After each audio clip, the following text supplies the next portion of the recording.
ganamuma barii gaafa kaardiin filannoo galmeensaa jalqabeen fudhadhe dhaqe erga gaafa sanaatii kaasee kaardii koo filannoodhaaf qopheeffachuuf iddoo gaarii kaawwadheen jira. Kaawwachuu qofaas miti kaardiin kun kaardii biyyaaf bu'aa qabudha.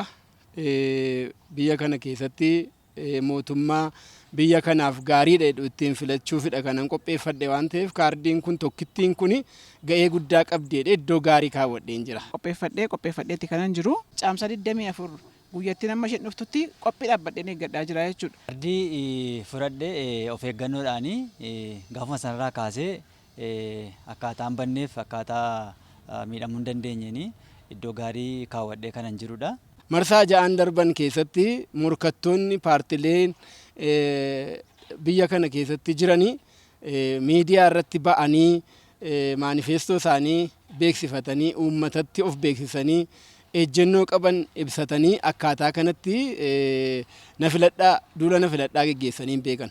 Dhugaa dubbachuu fi mootummaan jijjiiramaa amma jiru kun paartiin biyya bushaa jiru kun miidiyaa uwwisa miidiyaatiif morkattootaaf kenne walqixxummaa biyya kana keessatti geggeeffamaa jiru sabni saba akka hin caallee morkataan morkataasaa wajjin akka wal hin caallee akkaataa biyyi kun sirriitti dimokiraasii calaqqisiisuudhaaf wanti mootummaan hojjetaa jiru kun dhugaa dubbachuuf waan natti toledha. Waan adda isa godhu keessattuu bara kana immoo filannoon marsaa 7ffaa akka biyyaatti geggeeffamu adda kan isa godhu dirreen dimokiraasii bal'aadha jechuudha.